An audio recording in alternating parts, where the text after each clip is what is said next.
Welcome back to the Neil Oliver Show. My next guest lost her brother, James, a father of two, aged just 41, during the pandemic. The reason for his death was given as COVID-19. She has given evidence at the Scottish COVID-19 inquiry. Before I introduce her, just get this sense of the atmosphere of the testimony of the inquiry. Here's a short clip.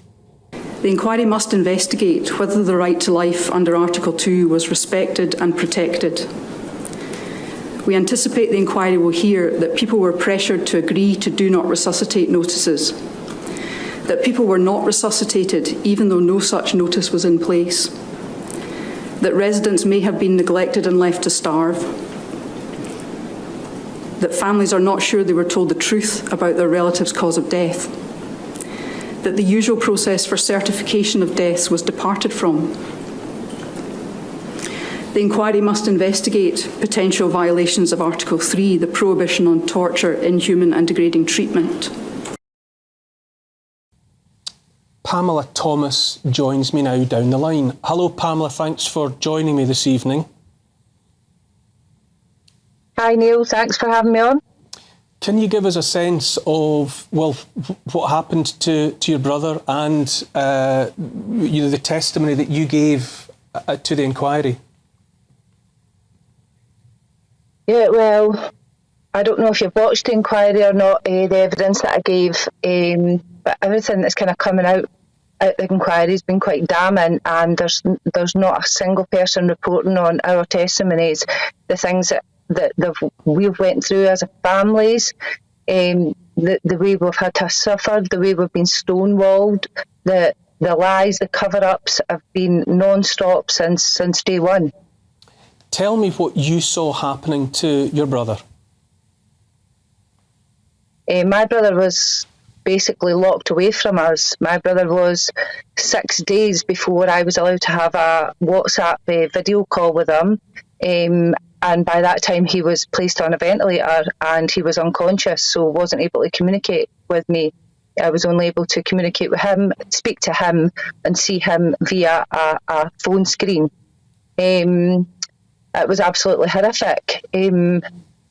Every single day, the phone calls, I would phone first thing in the morning, the doctors would do their rounds, they would phone me back. In the afternoon, I would phone again, do a video call roughly around about tea time, between tea time and 7:30, and then a call again before I went to my bed each night. So it was roughly 4 times a day, and every single time I was basically being told the same thing. Every single time on the phone calls, I was being asked if I had been vaccinated, if anyone else had been vaccinated in my family. If we hadn't been, then we should be.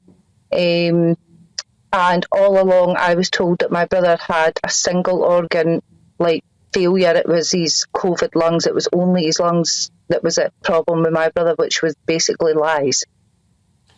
What did James go into hospital with? What were his symptoms that prompted him to seek treatment at all? So it was dehydration and diarrhoea. So we were under the impression that he would have some fluids and, he would be home in no time. But a few hours after him being admitted into hospital, we were told that he was going to die. He was going to die within a matter of 2 hours.